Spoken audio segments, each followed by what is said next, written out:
ce Mmh. que je remarque souvent, c'est que quand tu as un petit site de niche, que tu commences dans le business et que tu veux vendre de la format ou que tu veux vendre du produit en e-commerce, et cetera. Si à un moment si tu arrives déjà avec un site internet, avec une dizaine d'articles, avec du contenu pertinent et avec un site qui est bien maillé, où globalement en interne, techniquement, tu as bien fait le job, il y a pas de raison que Google ne t'indexe pas, tu vois? Seulement 20% de nos actions mènent à 80% de nos résultats. Je suis Gérald Faure, business advisor et investisseur. Chaque semaine dans ce podcast, j'accueille des personnalités aux résultats hors du commun. À travers ces interviews, je recherche les plus gros effets de levier qu'ils ont pu appliquer à leur business et à leur carrière. Que ce soit sur un plan personnel ou sur un plan professionnel, nos invités reviennent sur les raccourcis qu'ils ont pris pour scaler leur vie. Et je suis sûr que vous allez adorer. Bon, je lance l'enregistrement parce que ça fait déjà presque 1 heure qu'on a lancé le lien et qu'avec Abdel, on fait que on est des pipelettes, quoi. Hein, on se raconte un peu nos Pas lives, de souci. les potes en commun, etc. Donc du coup, ça y est, on est enfin en live. Salut Abdel, comment vas-tu? Salut Gérald, super et toi?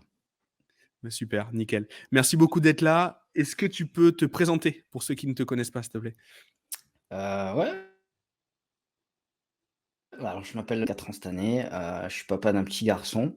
J'habite, actuellement à Montpellier, je suis originaire de Corse et dans la vie, du coup, je fais à la fois de l'e-commerce, donc en tant que, en tant qu'e-commerçant classique et avec des méthodes un peu, à la fois de stock, c'est-à-dire hybride et à la fois de drop.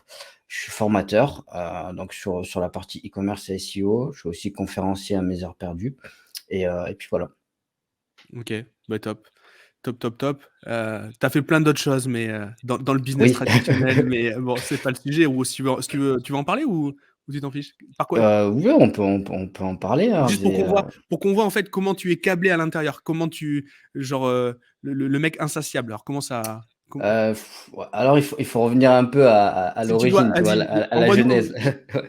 La genèse, c'est je commence par, je commence par vendre des skins, donc comment on pourrait appeler ça en français? Des habillages, voilà, pour des jeux vidéo. Donc c'était un FPS, c'était Counter Strike, et c'était le début vraiment de mon business en e-com entre guillemets, étant jeune, et je faisais ça avec des mecs qui étaient dans des cybercafés, et j'avais analysé qu'en fait, ils voulaient absolument avoir leur habillage personnalisé avec un petit logo, et cetera, et j'avais commencé déjà à faire entre guillemets «du dropshipping» en allant chercher un web designer qui faisait ça, et puis moi je revendais ça aux personnes qui étaient dans mon cybercafé, et en échange, eux, bah, ça leur permettait finalement de commencer à parler de moi avec leurs autres potes qui voyaient finalement les skins, Hmm. être utilisés en game.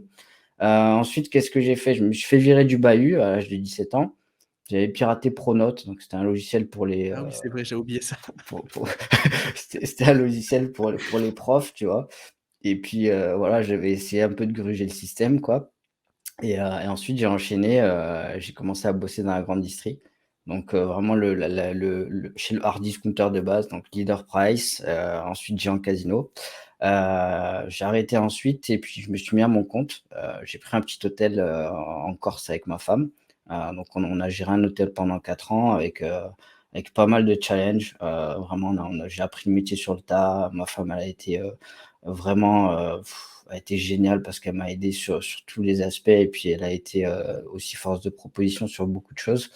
Et puis on avait commencé entre guillemets, cette aventure digitale en parallèle, et de là, beh, j'ai switché sur, full digital, c'est-à-dire, dropshipping et SEO. Voilà, c'est vraiment le cœur de ce Ouais. que je sais faire. Je voulais qu'on s'arrête là-dessus parce que c'est ce que je kiffe, notamment chez toi, c'est cette culture de tout, enfin, d'avoir testé beaucoup de choses, et je suis très comme ça aussi. Et puis cette culture G, du coup, on parlait tout à l'heure le fait d'être commerçant, le fait de vendre de la formation, du costume qu'on doit avoir quand on lance ce genre Mmh. de business. On en parlait tout à l'heure en off, c'était hyper, hyper intéressant. Du coup, je voulais qu'on focus un peu sur ton CV, Mais entre guillemets. tu sais, Euh, j'ai ma mère qui elle a bien résumé ça, donc quand j'étais jeune, j'avais un surnom, on m'appelait disque dur. C'était un peu mon surnom, parce que je mémorisais, je retenais beaucoup de choses, et ma mère, un jour, elle regardait la télé et elle me dit: «Je trouve un mec, il est un peu comme toi», et elle regardait la télé, tu vois? Je sais pas si tu te rappelles, Jarod, à l'époque, ouais, si. la Ouais. série télé et elle me dit quand je vois ce mec-là, je te vois, quoi. Tu vois? Et je pense que ouais, ça résume un peu les choses. On sait faire, on on itère souvent et l'essentiel, en fait, c'est de tester. OK, ça marche pas, on passe à autre chose et puis on essaie de comprendre pourquoi ça a pas marché surtout, Mmh. tu vois? Mais c'est, ouais, c'est, l'itération, ça oblige un petit peu, je fais le parallèle avec le thème du podcast, mais ça oblige, pour lancer beaucoup de choses rapidement comme ça, il faut pas perdre de temps sur les choses futiles, il faut être efficient. Du coup, le 20-80 est ultra pertinent. Hem, c'est quoi le point commun entre toutes tes activités, tout ce que tu as monté jusqu'à maintenant, tout ce que tu as fait? Heu, c'est quoi le truc qui a fait, en fait, que tu t'es intéressé à tout ça? C'était quoi ta qualité première pour faire tout ça? Ma qualité première, ça a été, vraiment de mettre en de mettre sur le marché un produit rapidement. C'était vraiment ça et d'aller tester en fait ton produit face au marché. Parce que, moi j'ai pas la science infuse, personne ne l'a et en fait le seul qui a raison, c'est le client. C'est le consommateur. Il y a que lui qui a raison sur tous les aspects, que ça passe par, les premiers skins que j'ai vendus à mes potes ou que j'ai vendus ensuite sur Allopass. Ça passe par les feuilles de briques, des palettes de feuilles de briques que j'ai commandées dans le magasin, 1 semaine avant le ramadan, quand j'étais en grande distri. Ça passe par les typologies de chambres et les packages de chambres que j'ai voulu vendre, quand j'étais à l'hôtel où il a fallu, trouver, comment, retenir, le client et avoir un taux de rétention important et à ce moment-là, on était en mode, on va tester soirée couscous, soirée DJ, soirée ce que tu veux et je te dis, c'est vraiment un peu le concept de start-up et je me retrouve vachement dans le discours d'Oussama Ammar et des personnes qui sont dans l'esprit startup, c'est de tester ton MVP et ensuite d'itérer pour faire en sorte qu'il y a finalement, hem, c'est ton product market fit, voilà. Pour pas Mmh. rentrer dans des termes un peu barbares, on va dire que c'est vraiment d'aller prendre ton produit et te dire: «OK, est-ce que le client il en veut? Est-ce qu'il veut à ce prix-là? Est-ce qu'il veut ce rapport qualité-prix? Est-ce qu'il veut sous cette forme-là?» Tu vois? Ouais. C'est le fait, en fait, Heu de déléguer la décision à la personne qui va réellement l'acheter, quoi. C'est un petit peu ça, quoi. C'est C'est, ça et puis parce que tu sais jamais en fait. Même si tu as tous les KPI et Dieu sait qu'en 2021 on est un peu, surdosé à la data avec tous les outils qu'on a, et du coup on se base sur une chose, mais combien de fois moi, j'ai testé, ne serait-ce que sur Google, des mots-clés avec un volume, avec tout ce que tu veux, je pensais que le truc il allait cartonner. ouais, tous Putain les quand voyants j'étais sont quand ouverts j et quand j'étais 1er, mmh, flop total. et ouais. Du coup, bah oui, comme quoi, Tu vois? l'itération, Et je pense que ça vaut aussi que ce soit sur du SEO, c'est-à-dire de la recherche organique ou que ce soit sur le fait d'aller, mettre de l'argent dans des régies publicitaires, type Google AdWords. On arrive finalement au même stade, tu vois? C'est que tu peux tant que tu as pas validé une conversion et tant que tu as pas un retour mmh, client et il y a un truc juste pour compléter ça, c'est que moi j'ai très pré j'ai je pense que ma qualité à moi, c'est de prendre très rapidement le feedback de mon client. Qu'il ait acheté ou non, en fait, tu vois? Je me rappelle, sur les premiers bises en e-commerce, je rappelais les clients qui faisaient des paniers abandonnés, je rappelais des clients qui avaient acheté et je passais, mais un temps considérable à faire des listes à puces, sur des feuilles A4 de retours clients. hyper intéressant ça, parce que d'ailleurs, j'avais la conversation hier avec Clémence qui doit nous écouter et que je salue. Heu, on parlait justement de prendre du feedback et elle me disait, «Je prends du feedback je connais les gens qui achètent puisque je les ai en coaching derrière». J'ai dit: «Non, mais on s'en fiche de ça». Enfin, pour moi, je dis: «OK, c'est bien». Mais ce qu'on a besoin de savoir pour pas avoir un biais du survivant, c'est, en fait, pourquoi ceux qui n'ont pas acheté, n'ont pas acheté. Parce que pourquoi ceux qui ont acheté, on s'en fiche parce que, c'est pas comme ça qu'on va scaler. C'est en allant récupérer ceux qui sont passés devant notre page et qui se sont pas arrêtés.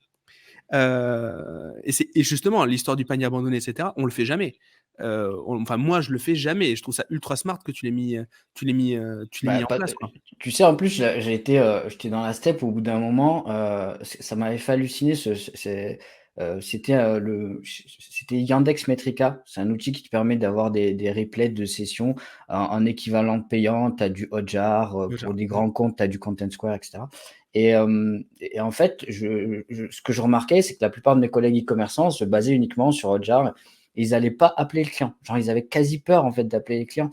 Et moi après c'est toujours pareil, c'est l'héritage et ton ADN fait que, moi qui étais en surface de vente et qui me levait à 4 heures du mat pour ouvrir le magasin à 5 heures et être devant les clients à 8h30 à l'ouverture, ça ne m'a jamais fait peur et au contraire, j'avais besoin de ce contact-là, tu vois?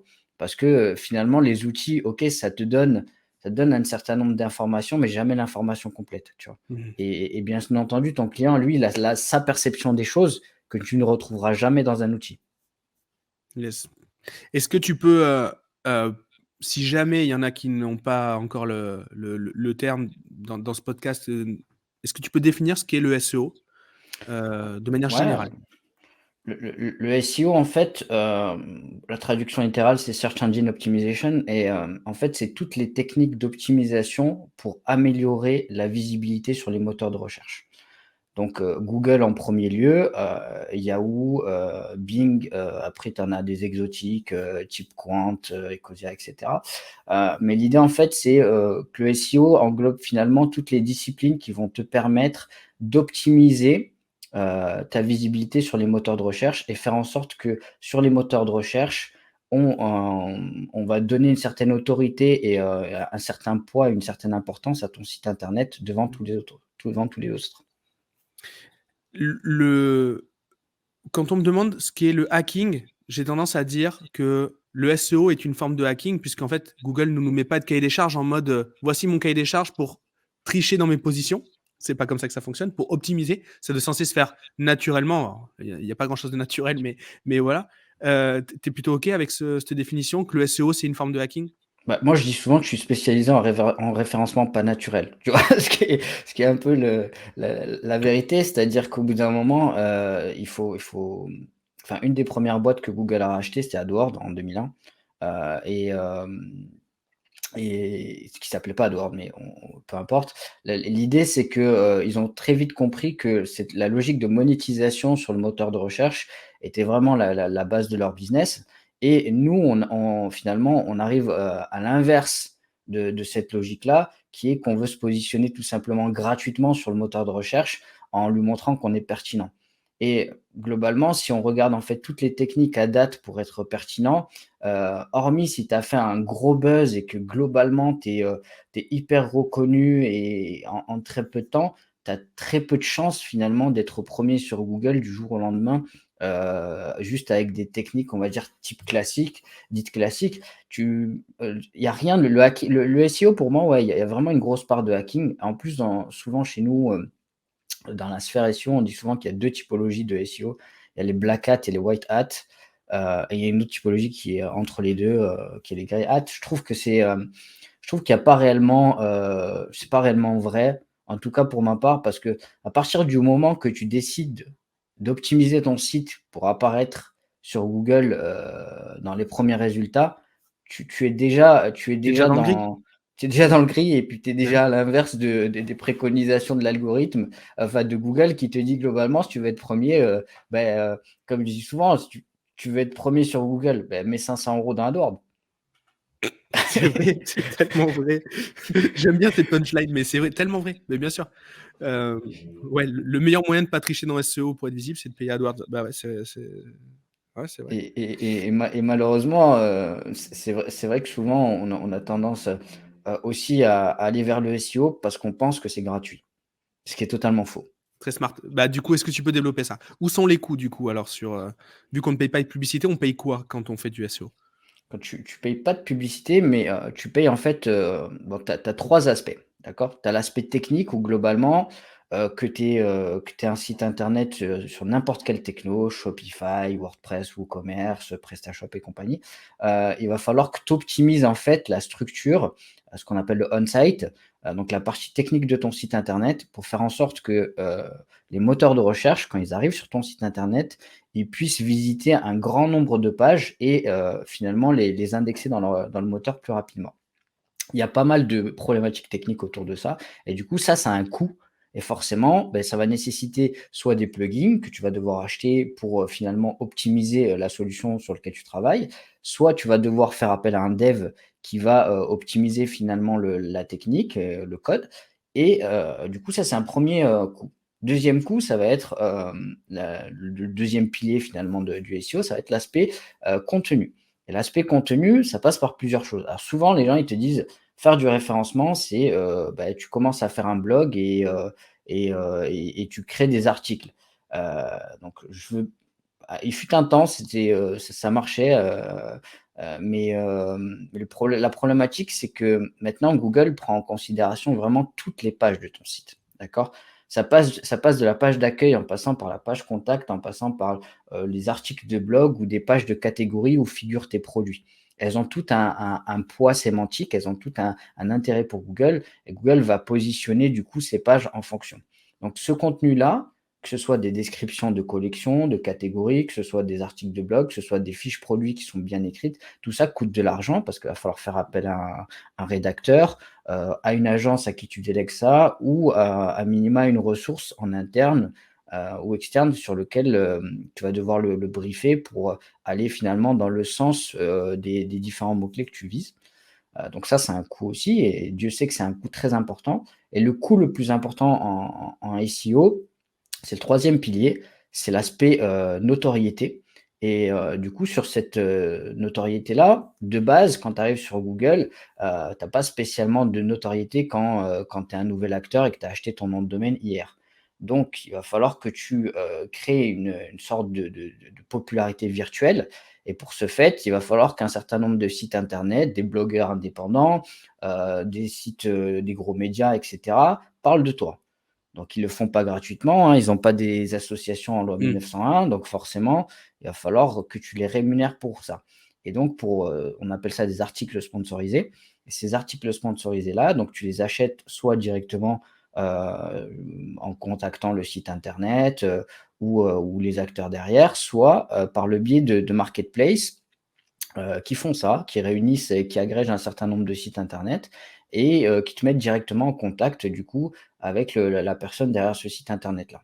Donc tu Mmh. as des grilles tarifaires et cetera et ça a un coût parce que, tu prends un site comme Midi Libre qui est un quotidien de chez nous, ou Le Figaro ou quoi, tu commences à des prix qui sont 2 500 € pour un article sponsorisé. Chez un blogueur indépendant, ça peut aller de 50 à 1 500 voire 2 000 € Mmh. en fonction du nombre de visiteurs et cetera et tout ça coûte de l'argent. Donc tu vois, tout Mmh. ça cumulé, finalement des fois peut-être coûte même plus d'argent que du Google AdWords mais malheureusement, tu peux pas dire: «Je fais du SEO ou du SEA et je ne fais pas les 2.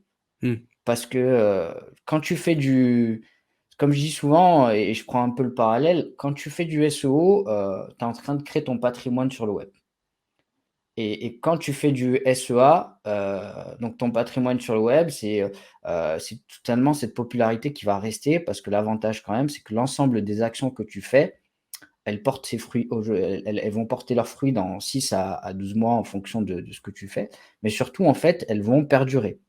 Ça a de la valeur. Donc demain, tu achètes un site internet qui a un ensemble de contenus, SEO, friendly et qui a des backlinks, qui a de la popularité, ça vaut de l'argent. Et ouais, et Heu, dans la valorisation, ouais, c'est ça. On valorise plus un site qui a du référencement organique, enfin qui a du trafic organique, qu'un site qui n'est dépendant que de la pub. Donc c'est vraiment hyper important en effet de capitaliser sur ces expériences-là. Et il y a énormément de mots-clés sur lesquels on pourrait toucher. Par exemple, nous, sur la formation WordPress, bah, on pourrait en termes d'un point de vue sémantique, on peut avoir toutes les extensions WordPress. Donc il y en a des milliers, voire même des centaines de milliers.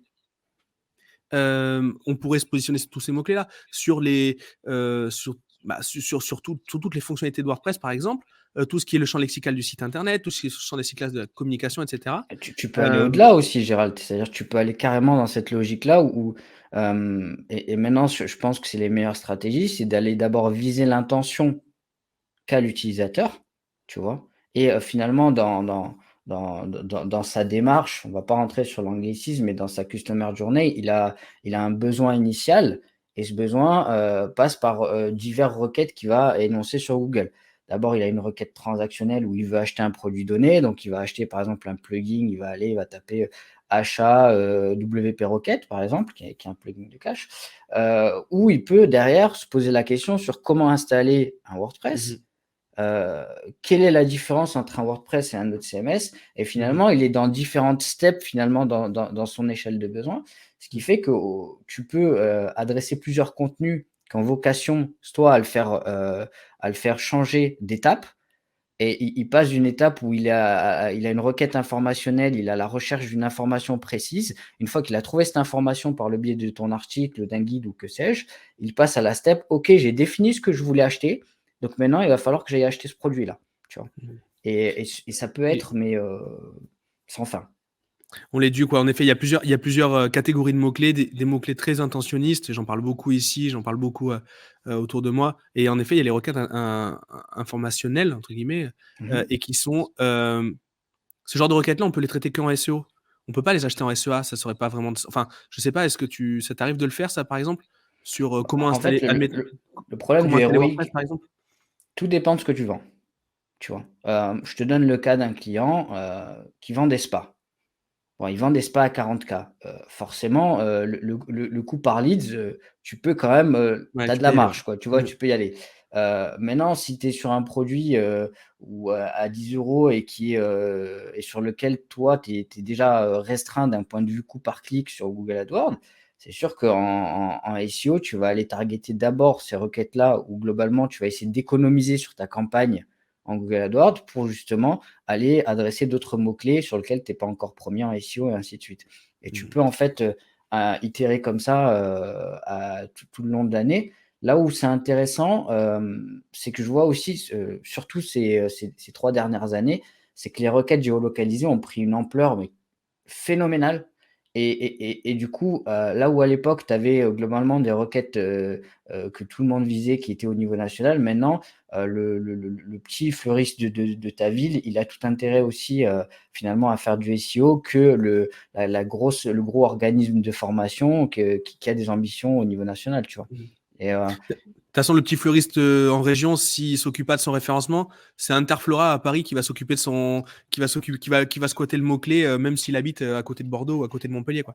Et même s'ils n'ont pas de boutique sur place, ils vont quand même squatter la position. Il y a beaucoup de spéculation là-dedans. oui, et puis il y a tellement de boîtes qui se sont fait autour de ça sur cette nouvelle génération d'agences. Et tu vois, quand tu vois un solo local qui vient te contacter, le SEO et quelqu'un que je connais chez eux, ils ont aussi cette stratégie-là de se dire, OK, tu es professionnel. Comme je dis souvent, moi, quand je vois un client, c'est vous avez le savoir-faire et c'est à nous de le faire savoir. Maintenant, eux aussi, ils le font en fait. Ils font la même chose que nous, c'est-à-dire que tu prends des agences comme Solocal, Jalis, Linkeo et compagnie. Leur business, c'est de monter un site clé en main. Tu es le plombier, le fleuriste, l'ébéniste du coin. Et l'objectif, c'est peut-être de te donner une certaine visibilité, ce qui est rarement le cas, mais c'est surtout en tout cas de te donner un site clé en main et de faire en sorte que tu sois un tant soit peu visible. Et c'est là un peu la différence aussi avec d'autres des agences SEO un peu plus classiques qui, eux, vendent vraiment de la visibilité, tu vois. Mhm. Et, mais c'est pour ça que je te dis que ce business-là, en soi, quand tu parallélises les choses, et souvent mes clients me disent, est-ce que on fait du SEO, Abdel, et puis on va arrêter le SEA? Je dis, mais surtout pas. Je veux dire, en fait, ce qu'il faut comprendre, c'est que vous adhérez à un système. Le système, c'est quoi? C'est à la fois une régie publicitaire, c'est aussi finalement votre visibilité organique, et c'est aussi le fait que, je te donne un simple exemple, tu as aussi une logique de requête navigationnelle. Il y a des gens qui tapent Google dans Google. Il y a des gens qui tapent Adidas dans Google pour aller sur le site Adidas. Et tout ça fait que finalement, ça va augmenter à la fois votre notoriété, à la fois votre visibilité. Et en fin de compte, l'objectif, que ce soit SEO, SEA, peu importe, hein, on s'en fiche un peu. L'essentiel, c'est que les gens ils puissent très vite accéder à votre site internet, à votre offre et convertir ou non. Tu vois. Ça va. Du coup, j'imagine, en t'entendant dire ça, que le fantasme qui est de dire si je paye sur Google, mon SEO va baisser parce qu'en fait, Google va dire que vu que je paye, il a aucun intérêt à me référencer gratuitement. On est d'accord que c'est faux. Non, non, non, il n'y a aucun impact sur ça. Au contraire, moi, je réfléchis en budget de clic. Et en fait, ce qu'il faut comprendre, c'est que globalement, quand tu es sur ton smartphone, la première chose que tu vois, c'est quoi? C'est les premières annonces. qui sont sur Google AdWords avant de voir les annonces SEO, Ouais. d'accord? Donc forcément, si je suis positionné en SEO et en SEA, ça va me donner 2 fois plus de chances, d'avoir un leads potentiel qui arrive sur mon site internet et au contraire, là, j'occupe le terrain, tu vois? Mmh. Je veux dire, faut pas se le cacher, si on a la possibilité d'avoir 2 fois la possibilité d'avoir accès à un site internet sur, une page de résultats de recherche, forcément les gens vont plus cliquer et en Mmh. plus de ça, ce que la plupart aussi des professionnels négligent beaucoup, c'est le CTR. La masse de L'activation du gens CTR, ouais. Mmh. bien sûr, la masse de gens qui cliquent sur les premiers résultats de recherche sont importants et aussi, par le biais de finalement de l'éducation qu'on a avec les différents outils, qu'il y a sur internet, on se rend compte qu'il y a aussi une typologie d'acheteurs qui ne vont pas cliquer sur les annonces. Et du coup, le fait d'être positionné en SEO va te permettre aussi d'aller chercher ces Mmh. différents, ce «profil» entre guillemets d'internautes que tu n'auras pas initialement avec Google AdWords. Ouais, Et je le clairement. remarque Mmh. souvent, hein, et c'est assez corrélé aussi, tu sais, avec cette logique-là de refus de cookies ou d'acceptation, des cookies en fonction du type de CMP que tu as. Ce qui se passe, c'est que globalement, un internaute un peu plus averti, il a tendance plus à finalement cliquer sur les résultats de recherche en SEO, c'est-à-dire des résultats de recherche Mmh. organiques, les liens bleus et aussi à refuser les cookies, quoi. Oui. Bah, oui, parce que derrière, on sait très bien que si, il y a une démarche, SEA, c'est qu'il y a une démarche de vente clairement, on risque de tomber sur une ELP et cetera. Même si au final, du coup, au final, celui qui clique sur le SEO, est-ce que c'est réellement quelqu'un qui avait l'intention d'acheter? Je sais pas, mais parce qu'on peut aussi vouloir vendre en SEO et d'ailleurs, enfin, si on est premier d'une requête, c'est pas pour, c'est pas Ouais, juste mais pour se faire ça, plaisir. alors justement, c'est bien ce que tu dis, Gérald, il y a un point important. Moi, je l'avais cette vision-là en tant que professionnel et en fait, entre guillemets, «ma vision», de spécialiste m'a fait défaut sur ce point-là. Pourquoi? Parce que, finalement, j'avais une croyance limitante sur le sujet qui était que, bah, si je me positionne et cetera, oui, bien sûr, j'ai un truc à vendre et cetera et du coup, sur ma landing page, j'aurais plutôt tendance à être, pas être incisif, mais en tout cas à vendre avec une certaine, pas Vigueur. indulgence, voilà, une vigueur Ah oui, non, tu veux dire, ah oui, d'accord, dans le sens, OK. ce qui m'a finalement, fait changer d'avis, c'était encore d'avoir les clients au téléphone et ce qui m'a il y a un point hyper important, et c'est cool que tu l'abordes, c'est le fait il y a un client qui m'a dit: «Non mais moi j'ai pris Google comme étant un tiers de confiance». Mmh. Et finalement, je me suis dit: «Mais en fait, Google, c'est ton meilleur allié dans l'affiliation. C'est ton meilleur allié sur la conversion» parce que le fait qu'il clique pas sur l'annonce, qu'il arrive sur le lien bleu, qu'il dise: «OK, j'achète, je vais cliquer sur ce lien». Mais c'est lui qui a pris la décision de cliquer sur ce lien et il a estimé que ce lien, finalement, que ce soit Mmh. par le biais, de ce qu'il y avait écrit sur le titre ou la Ou la description, description. était finalement qualitatif. Et du coup, Mmh. il arrive avec alors que s'il clique sur une annonce et déjà il a une perception un peu biaisée, tu Mmh. vois? Je dis pas qu'il faut pas le faire, je dis juste que c'est complémentaire et Mais moi, je pense que, tu vois, par exemple, ma mère, qui a enfin, qui utilise l'ordi que dans le cadre de son boulot, je suis sûr qu'elle sait pas qu'il y a du SEA. Bah, surtout, elle imagine pas le budget qu'on y dépense nous chaque année, sinon elle aurait peur. Mais, mais je pense elle ne voit pas la différence entre le SEA, les annonces en naturel ou en orga, hein. Ou bah, en payant, pardon. en plus, c'est aussi cette typologie finalement d'internautes, c'est ceux que tu retrouves aussi sur Bing. Pourquoi? Parce que des personnes qui initialement ont un ordinateur, admettons ils l'achètent, neuf. Quand ils l'achètent neuf, ce qui se passe, c'est qu'ils ont un explorateur, un navigateur web qui est Ouais, ils ont déjà IE. préconfiguré. Ouais, voilà. Ils sont sur IE, enfin Edge et ils arrivent directement sur Bing et du coup, en fait, pour eux, ils sont sur Google et d'ailleurs, j'avais lu le mois dernier un article sur ça, qui disait que la requête la plus tapée sur Bing, c'était Google. Génial. OK. Tu vois? Donc ça te donne un peu l'envers du décor, tu vois? Ça a dû leur faire du bien au moral, Bing, quand ils ont eu la data. Grave. OK, OK, on est parti fort là, sur la technique. Est-ce que tu penses qu'il y a une corrélation entre le coût d'un mot-clé en SEA et sa difficulté en SEO? Mmh, ça dépend. Ça dépend en fait souvent de la Ça dépend de la typologie de la typologie de mots-clés, d'accord? Il y a des choses que tu pour par exemple, si tu es dans on parle de secteur uniquement où tu peux faire du SEA, d'accord? Exit, le CBD, les et autres produits sur lesquels Ouais. globalement, ben là, la difficulté SEO, elle est exponentielle parce que forcément, si demain je peux acheter mon mot-clé en SEA, je vais pas mettre 3 fois plus d'argent en SEO pour le positionner, ce qui est logique. Heu, Mmh. Maintenant, à l'inverse, il y a des mots-clés où globalement, tu peux que les attaquer en SEO, c'est-à-dire que tu peux te positionner qu'en SEO parce que le coût par clic en SEA, enfin ta marge déjà est tellement faible que finalement tu es obligé de te positionner en organique pour être rentable, tu vois?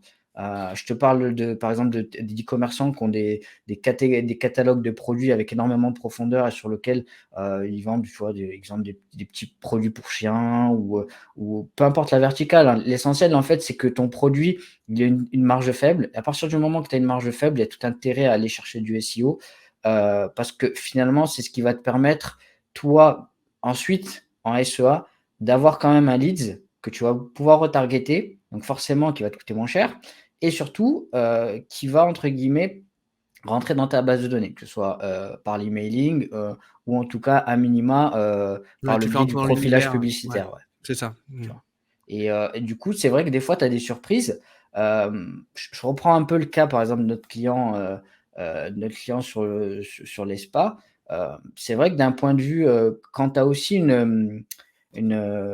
quand tu aussi une proximité sémantique de certains mots qui ont, finalement un sens, totalement différent. Tu prends le cas des spas, le 1er média buyer qui avait commencé à travailler sur le sujet, il avait laissé, tourner en automatique du Google Ads et en fait, il s'est retrouvé avec un leads, avec un nombre, incroyable de gens qui cherchaient le chenil du coin et c'était, Et oui, la SPA, beh oui, et eh oui, et forcément. et et et c'était problématique, tu vois? Et en fait, le CPC était tellement faible sur le sujet, oui, parce que forcément, il y a personne qui va qui va faire de la publicité sur le sujet. Mais en fait, il faut vraiment faire cette recherche, d'intention derrière et d'aller scanner finalement. Comme je dis souvent, le plus important, c'est ce qui se passe c'est le résultat que te donne Google. Tu tapes un mot-clé donné, tu regardes ce que Google te donne comme résultat. Si je tape demain la ville d'Orange, je vais avoir à la fois l'opérateur, la couleur et la ville, tu vois? Parce que Google n'a pas encore compris de quoi je voulais parler et Mmh. ce que je recherchais.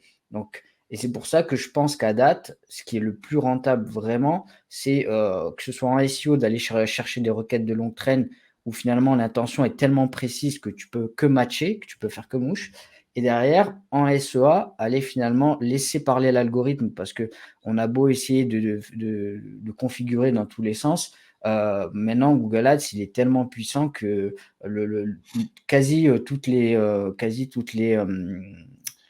campagnes en auto, font bien mieux le job qu'en tout cas un consultant qui va Ouais, essayer de ouais, il y a le smart bidding qui est super bien. Si on n'est pas en mmh. effet sur des mots-clés, le mot-clé, ouais, le mot orange, le mot bouton, le mot spa, en effet, ça j'y ai pas Mmh. pensé, mais SPA, machin. Ouais, en effet, le smart bidding marche très bien. Après, il faut dépenser un peu de sous pour que ça commence quand même que ça commence Bah, déjà. tu Il tu faut tu que nourris l'algo il mange un l'algo, je peu veux de. dire, Ouais. et encore je trouve que Google est un peu moins gourmand qu'un Facebook Ads ou un Pinterest Ads ou du native, type Taboola où globalement, il faut quasi Ouais. mettre le double pour commencer à avoir de la data, tu vois? Mmh. C'est assez problématique d'ailleurs, sur ces, régies-là. Mais Google, ouais, globalement, quoi, tu mets peut-être 500 000 balles dans les 4-5 jours et tu commences déjà à avoir, des 1ers retours, des premiers insights. C'est ça qui est Mmh. intéressant aussi. Et d'ailleurs, la strat il y avait un truc que j'avais entendu, te te concernant, c'était le fait de dire, globalement, à partir du moment que je sais où je vais, que je sais que ce mot-clé-là, il est dans ma target, je mets les bouchées doubles, quoi. Ouais. Je scale Ouais. rapidement, quoi. Si nous, on sait que admettons, je sais pas si c'est ça dont tu parles, mais si on sait, admettons qu'en SEA, on va avoir un mot-clé qui nous fait nos conversions, Mmh. C'est admettons, ça, ouais. ben, enfin voilà, se former à WordPress avec son CPF, par exemple. Bon, là, c'est l'ultra intentionniste parce que c'est exactement ce qu'on fait. À partir de ce moment-là, on sait qu'on va faire 80% de nos ventes ou nos prospects par rapport à ça. Ben, OK, on va le travailler en SEO, mais d'abord, on l'aura acheté en SEA pour justement découvrir ce qui fonctionne et après, on y va en SEO. Alors après, c'est dans le meilleur des mondes parce qu'on sait très bien que quand on a un truc qui marche en SEA et que On est très Pareto. On prend pas forcément à tort le temps de faire du SEO et c'est une grosse connerie. C'est une grosse connerie parce qu'on Mais je capitalise crois que c'est trop. un peu le côté paresseux des consultants SEA qui voient que ça marche tellement bien qu'ils se Exactement. disent: «Vas-y, je vais pas me casser la tête», tu vois? C'est exactement ça. Quand j'ai à présenter, quand on me demande la différence entre le SEO et le SEA, moi j'ai tendance à dire, euh, si on part du principe que c'est un niveau de performance ISO égal, euh, le SEA, ça va être une charge variable pour votre entreprise et le SEO, ça va être un coût fixe. Du coup, à vous de voir en fait si vous avez besoin d'avoir une acquisition avec un coût variable ou un coût fixe. Tout dépend de la typologie de produit. Il n'y a pas de bonne réponse, ça dépend du business. C'est un petit peu ce que tu disais tout à l'heure, j'ai l'impression. Ouais, c'est ça et puis, après il y a des, anciennement, je me rappelle qu'il y avait des agences aussi qui te vendaient, tu sais, des prestations de SEA à coût fixe, tu vois? Ouais. Ce qui c'était un peu les méthodes old school, hein. Je te parle de choses qui globalement ne sont plus, c'est plus vraiment des pratiques. Mais, c'est vrai que le SEA, l'avantage, c'est que globalement, dès que tu as un keyword qui convertit, bon, bah, tu arrives, tu appuies sur le champignon, tu scales, tu mets beaucoup plus d'argent parce que, bah, forcément mais, là où je trouve, que la scalabilité, du SEA est limitée, elle est sur le fait qu'au bout d'un moment, tu as un certain nombre de mots-clés et si on part du principe que tu es 1er partout, que tu as acheté tout ce qu'il fallait, bah, tu peux pas faire plus en fait, tu vois? Mm. C'est un peu la problématique. Ouais, À on est à l'in limité par la taille du marché. Ouais. C'est ça. À l'inverse, sur le SEO, tu changes un tant soit peu ton angle et tu vas aller chercher des intentions beaucoup plus larges. J'en parlais, j'en parlais il y a quand même pas mal de temps avec des amis. Tu prends la thématique, par exemple, des chiens et chats. Si tu es là et que tu es à la recherche de globalement, une assurance pour ton chien ou ton chat, ce qui se passe, c'est que, comment tu en viens à aller chercher une assurance, pour ton chien ou ton chat? Il Mm. s'est passé tellement de steps avant sur lequel nous, en SEO, on pourrait répondre justement à ces problématiques-là avant d'arriver à ça, tu vois? Et la dernière step, c'est oui, tu tapes, clinique Bordeaux ou clinique Montpellier, chien ou chat et là globalement, tu es sur la keyword qui marche en SEA. Mais en SEO, tu aurais pu aller chercher, comment soigner mon chien, comment prendre soin de lui, quelles sont les typologies, de régime alimentaire que je peux lui, adresser et cetera et tu peux aller vachement loin en fait. Mm. C'est là tout l'intérêt de la technique un peu de Laurent Bourrelli, du cocon sémantique. C'est globalement, quand tu arrives sur des gros secteurs où tu as besoin de te positionner en SEO sur des mots-clés très génériques, faut que Google, ait scanné tellement de contenu sur ton site internet et qui t'accorde aussi de la popularité, qu'il va te positionner sur le mot-clé générique. Mais avant ces étapes-là, ben il va falloir que tu sois, d'abord très positionné sur des mots-clés de longue traîne ou très longue traîne, ensuite moyenne traîne et ensuite, vraiment short traîne, c'est-à-dire, comme tu disais tout à l'heure, moi par exemple, Orchestra, on est, 3-4e actuellement sur le mot-clé poussette, tu vois? C'est hyper générique poussette. Mm. Mais avant ça, on s'est positionné sur comment choisir sa poussette, poussette, juste avant, poussette canne par exemple ou, Ouais, et poussette pour cetera. jumeaux, Voilà. poussette, voilà, Et ouais. poussette trio et cetera, Mm. poussette, plus le groupe de poussettes parce que, poussette Isofix et cetera et tout ça fait qu'une fois que Google t'a donné une certaine, autorité sur des mots, un peu moins concurrentiels, forcément, tu augmentes dans son capital de notoriété et tu deviens entre guillemets, «le site dans la thématique sur lequel, Google fait confiance» et ensuite, si toi tu rajoutes du contenu et de la notoriété, forcément, il va de plus en plus te positionner et c'est pour ça que tu as des Mm. sites de niche qui sont, devant des Amazon ou devant d'autres, ou Cdiscount ou d'autres gros pure players du marché. C'est parce qu'ils ont tellement de contenu hyper thématisé sur leur secteur qui fait que, ils sont hyper, Ouais, i c'est la référence, quoi. c'est la référence. C'est Mmh, l'influenceur référence. OK. mmh. Ouais, ouais, clairement.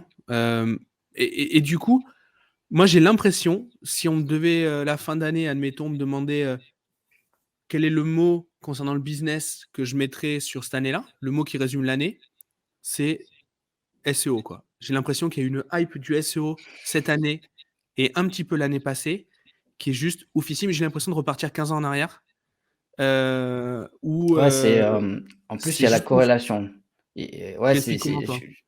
Alors il y a, ce que je remarque aussi, pour finalement arriver à cette conclusion-là, il faut regarder un peu ce qui s'est passé en arrière et on s'est rendu compte que, finalement, quand n'importe quelle régie publicitaire arrive, c'est un peu la foire, d'accord? Heu il y a eu les belles années de Facebook Ads où tu mettais 5 € par jour et c'était la fête et il y a eu une arrivée considérable de dropshippers débutants qui ont aussi, finalement fait du mal, aussi à cette régie publicitaire et du coup, tu te rends compte que les grands comptes ont délaissé un peu aussi la plateforme, tu vois? Et Mmh. pourquoi donc tu vas me dire, tu parles de Facebook alors que Google, quel est l'impact finalement? L'impact, c'est comme je te disais tout à l'heure, on est dans un système. C'est-à-dire que quand tu as un site internet, peu importe le business, que tu fasses de la génération de leads, que tu fasses de l'affiliation, que tu fasses, du B2B, du B2C, du C2C, ce que tu veux en fait, à partir du moment que tu es sur internet, il faut que tu aies cette corrélation entre régie publicitaire, visibilité organique et l'un va avec l'autre. Et en fait, ce qui se passe, c'est que globalement, quand tu as des régies publicitaires qui commencent à être bouchées, ou sur lesquelles il y a des problématiques, que ce soit de suspension de compte, de ban de business manager, de problématiques aussi, liées finalement aux restrictions sur les produits qu'ils vendent et cetera. Tout ça fait que autant, Facebook Ads, mais aussi Google. Tu prends le cas de Google Shopping, quand Google Shopping, quand Google a été condamné par Mmh.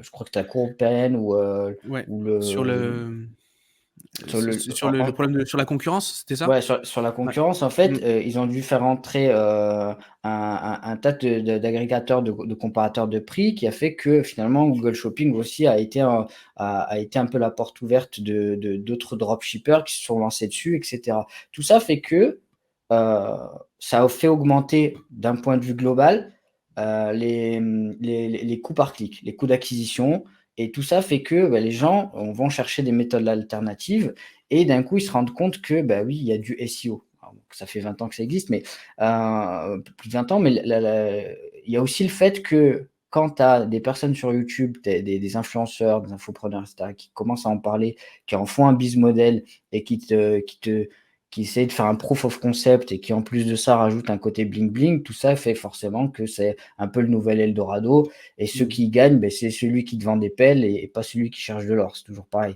Heu, C'est toujours pareil. parce parce que quand tu regardes un peu, si tu vas faire du SEO comme ça, c'est clair que c'est pas sexy. C'est pas, il y a rien de sexy dans ce qu'on fait, on est juste là à essayer de rétro-ingénierer un algorithme.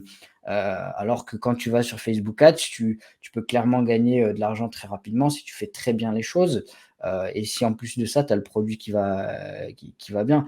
La problématique qu'on a sur le SEO, cette année et pourquoi tout le monde en parle, c'est aussi parce que finalement, les dropshippers qui avaient acheté pas que les dropshippers, parce que c'est un peu pour toutes les thématiques, hein, finalement. On se rend compte que, comme je te disais, les coûts d'acquisition augmentent, donc tout le monde va sur de l'organique et en fait, ce qui se passe, c'est qu'après, bah, du coup, ça crée une hype. Cette hype-là, elle est reprise par, du coup, des formateurs qui, eux, qui, eux, surfent sur la hype et du coup, ça rajoute encore une nouvelle, finalement, un certain nombre, une pléthore de candidats, une corde de nouveaux candidats qui Mmh. alimentent, du coup, Ouais. les nouveaux sites internet et tout ça est relié, tu vois? Et Mais ma grosse peur là-dessus, c'est que moi, à l'époque où j'ai fait du SEO, j'allais acheter des liens de formulaire, des liens de forum, je bombardais et ça montait. Ensuite, on a pris Pingouin. Pingouin, il nous a déboîté, c'est-à-dire qu'on faisait tous n'importe quoi. Ils ont créé un filtre, du coup, une sorte de sanction pour ceux qui sont pas, qui ont pas la sémantique du SEO, mais une sorte de sanction où en fait ils sanctionnaient les gens qui faisaient des faux liens, comme moi je faisais à l'époque. On s'est fait déboîter. On s'est mis sur Facebook parce que du coup, c'était open bar. Il y en a qui ont fait n'importe quoi. Du coup, ils ont augmenté, ils ont mis également des restrictions. Et maintenant, on se fait bloquer, on sait même pas pourquoi. Et pareil sur Google Ads, etc. Donc moi, j'ai peur que vu qu'il y a beaucoup de gens qui vont faire du SEO et qui vont le faire peut-être salement, ça refasse également apparaître un nouveau filtre, une nouvelle bah, sanction, il y a déjà et du que ça monde, augmente. hein, Ouais. il y a déjà du monde, Gérald, qui le fait, je veux dire, si tu regardes le nombre de gens qui font du black hat, qui génèrent des sites avec, 10 000 pages en 3 minutes, je peux te sortir, 40 copains qui font ça et qui sont dans cette approche-là et qui vont aller vendre du leads travaux sur toutes les thématiques sur toutes les villes de France. En fait, ce qu'il faut se rendre compte, c'est que là, Google, qu'est-ce qu'il veut? Il veut un index de qualité. Et pour ça, il va aller trier à la base même les sites qui décident de s'indexer. Ce qui est logique, c'est que pourquoi ils font ça? Parce que ça leur coûte de l'argent. Parce que il fut un temps, Google pouvait indexer l'ensemble du web. À date, ce n'est plus possible.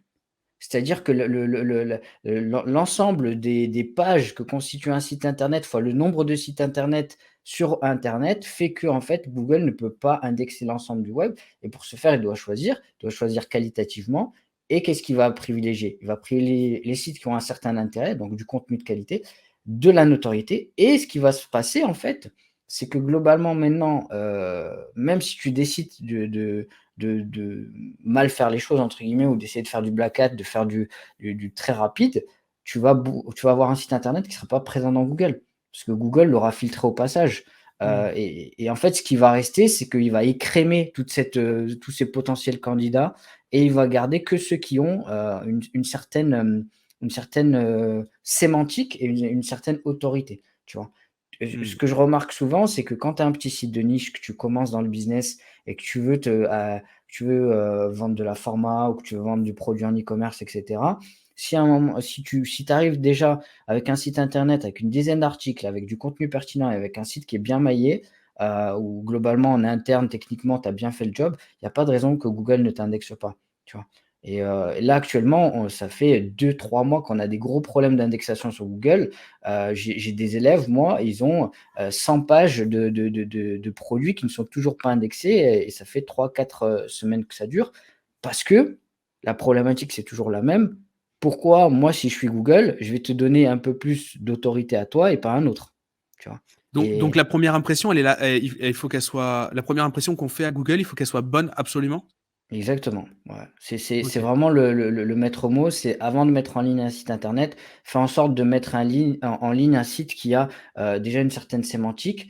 Même si tu fais juste du payant, même si finalement ton levier principal c'est d'aller faire du Facebook Ads, de scaler dessus, du retarget Google Ads, etc.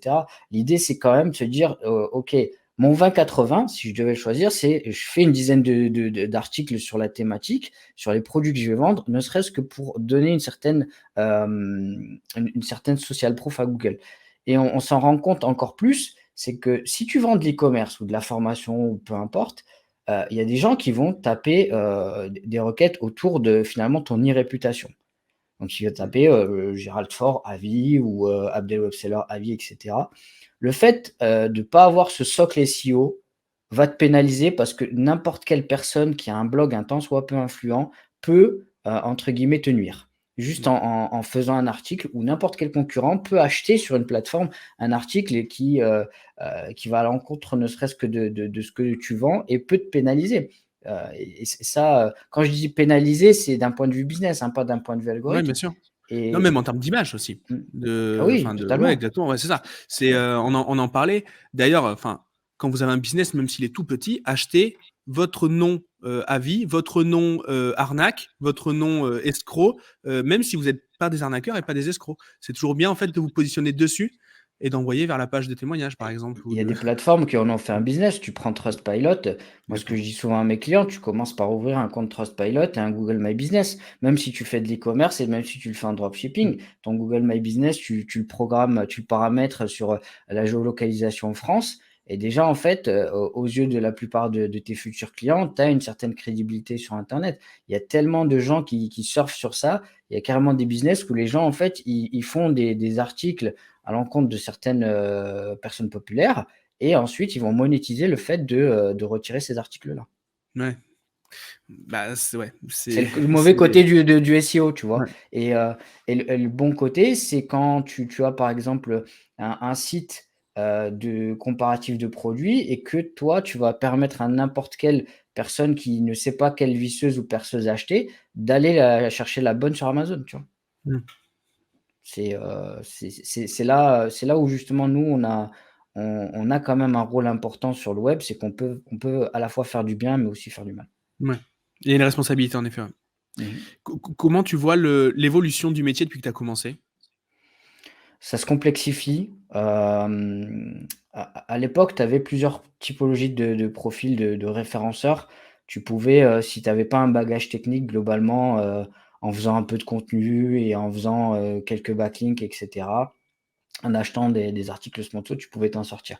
Maintenant, si tu as pas, le skills, la capacité, la compétence d'aller tout simplement analyser un site internet et de comprendre pourquoi il est pas bien, configuré, il est pas bien fait en on-site, forcément ça va entre guillemets, ça va te pénaliser, sur le positionnement sur Google et du coup en fait, à l'époque tu avais, à l'époque, tu avais, n'importe qui pouvait se lancer dans le SEO. Maintenant, il faut que tu passes aussi par la step technique de comprendre, ce qu'est du langage HTML ou, les différents plugins ou les paramètres serveurs que tu dois utiliser pour commencer vraiment à en tout cas sur des grosses requêtes, hein, à faire quelque chose de bien. Et tu as des solutions comme Shopify, par exemple, qui ont, entre guillemets, permis à beaucoup de gens qui étaient totalement néophytes de faire quand même du SEO, tu vois? Donc il y a les 2 côtés, il y a en fonction de la solution, ça va te demander un bagage technique plus ou moins important, mais ce que je remarque, c'est que la profession s'est vraiment, industrialisée, tant sur l'aspect des outils, on voit SEMrush est rentré en bourse, Ah, OK. il y a beaucoup de choses qu'on fait qu'actuellement et nous, on a la chance en France, c'est qu'on a la scène SEO pour moi qui est la plus brillante, de par le monde. Ne serait-ce que de par la complexité de la langue française qui fait que, le Google FR, est quand même hyper costaud et un des premiers sur lesquels, on a des déploiements des nouveaux déploiements de mise à jour et et on a aussi une grosse communauté qui s'entraide. Là où à l'époque, tout le monde était un peu dans son coin, il y avait que des forums de geeks, Oui. qui bronzaient devant les UV au lieu d'aller à la plage, pour monter en compétences en SEO. Maintenant non, maintenant on a des conférences, moi je fais partie d'une association qui s'appelle le SEO Camp, je suis au bureau Que j'aime beaucoup. d'administration. C'est la Ouais, première, enfin, c'est la première conférence que j'ai vue dans ma vie, c'était le SEO Camp à Bordeaux. ouais, J'ai adoré. c'est des passionnés, tu vois? Et moi, j'ai voulu faire partie de ces passionnés-là et on essaie de faire changer les choses, notamment essayer de faire en sorte que on ait des vrais diplômes maintenant qui sont reconnus par l'État, au référentiel RNCP, ce genre de choses et tout ça fait que, maintenant il y a aussi des bootcamps, là où à l'époque, si tu voulais te former en SEO, bah, il fallait, acheter, le bouquin d'Olivier Andrieux, il fallait, Mmh. tester, je ne sais combien de fois et surtout, tu sais, tu avais l'impression que tu avais des astuces qui étaient partagées par-dessus le manteau, tu vois? Et que Oui. chacun se partageait des astuces comme ça. Si Maintenant tu étais tu as un des moldu, tu grosses pouvais pas y arriver, quoi. ah non, non, c'était C'est ça. mort. Moi, j'ai connu cette époque-là, tu vois? Et maintenant, on est dans une époque où globalement, si tu as et c'est un peu partout, hein, je veux dire, c'est sur tous les secteurs. L'arrivée de YouTube et l'arrivée finalement aussi des plateformes de formation en ligne comme Udemy et cetera, a permis de démocratiser énormément de choses. Je regardais les statistiques des universités américaines, le nombre de diplômés du continent africain des universités américaines a fait plus 5000 en 3 ans. Tout ça parce que c'est des personnes qui sont là et qui achètent les cours, qui regardent les cours en ligne et En qui passent ligne, leur ouais. diplôme. Tu imagines? C'est-à-dire que quelqu'un qui est au fin fond de Madagascar, il peut grâce à internet avoir les mêmes chances, que quelqu'un qui est, dans un État américain et qui globalement va dans la même fac. Ce qui était pas le cas à l'époque, tu vois? Et on a la chance. Mais le problème en SEO, c'est que ça donne aussi forcément beaucoup plus de candidats à se positionner sur Google, beaucoup plus de concurrence et Ouais. forcément si tu veux être premier sur Google sur un mot-clé, va falloir beaucoup plus travailler maintenant qu'il y a 10 ans. Je crois que c'est un peu pareil sur tout le métier est comme ça, même sur l'Ads, Mmh. sur le dev, sur tout, j'ai l'impression.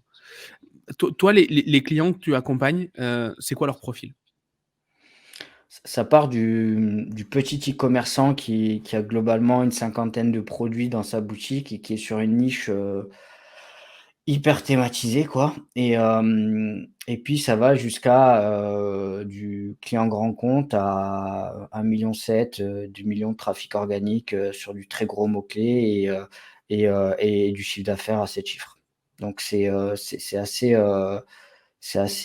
disparate. Ce qu'on a décidé, nous, cette année, c'était globalement de se focus sur l'aspect formation et de créer vraiment énormément de sites à nous, c'est-à-dire de passer du modèle agence, pure agence, au modèle éditeur de sites, que ce soit sur différentes typologies de monétisation, de la vente de leads, de l'affiliation, que ce soit de l'affiliation SaaS ou produit, et de faire de la formation surtout. Et on veut, en tout cas moi, c'est vraiment ce qui m'anime à date, c'est de vouloir faire le meilleur cursus de formation en e-commerce, basé sur du trafic SEO, et de montrer entre guillemets ce prisme de OK, on fait du SEO, on fait un site SEO comme il faut, mais en fait, il n'y a pas que ça.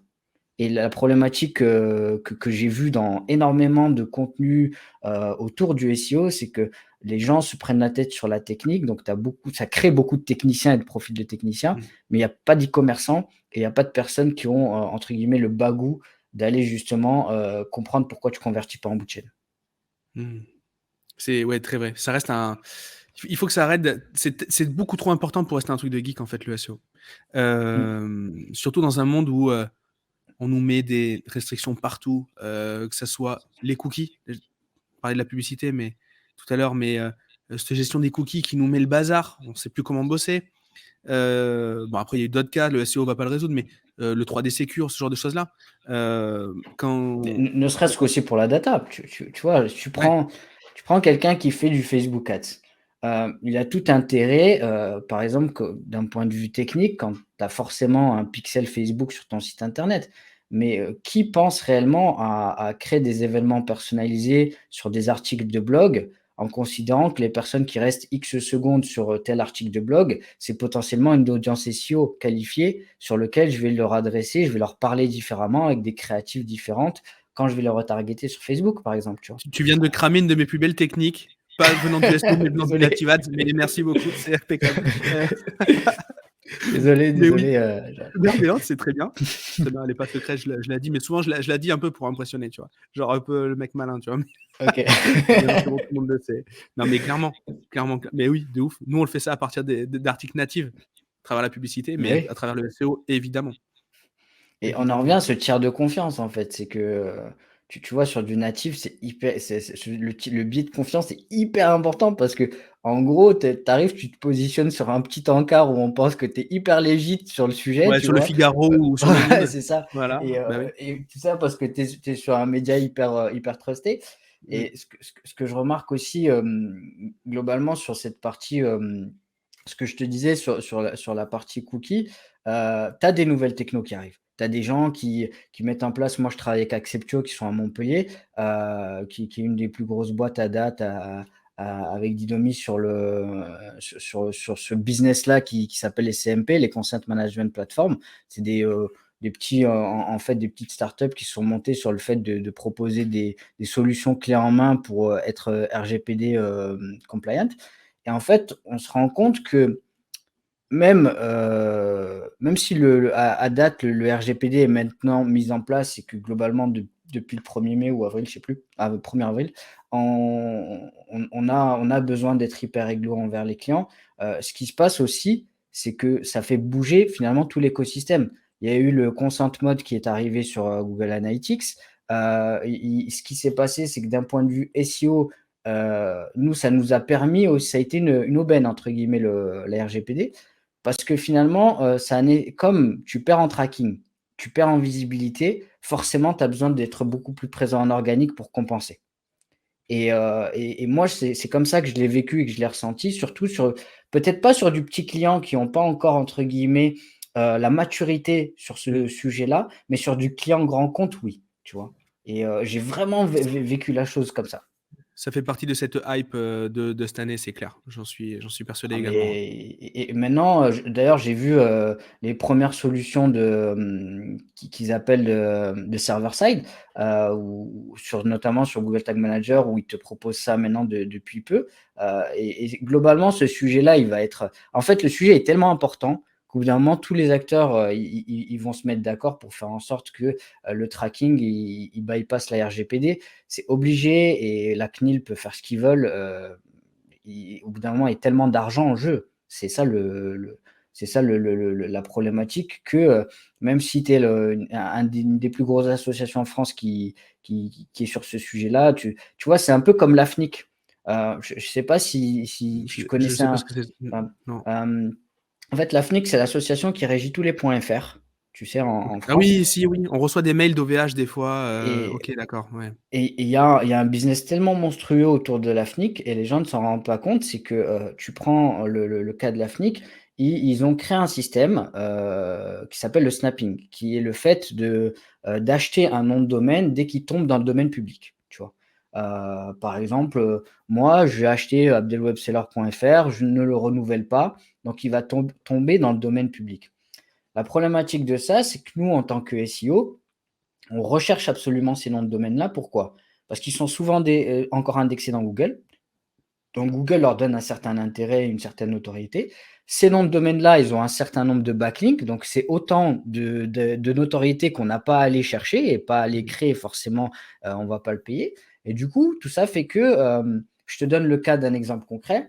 Moi, j'étais dans la téléphonie et tu prends un acteur qui était hyper connu à l'époque qui s'appelle Phonehouse.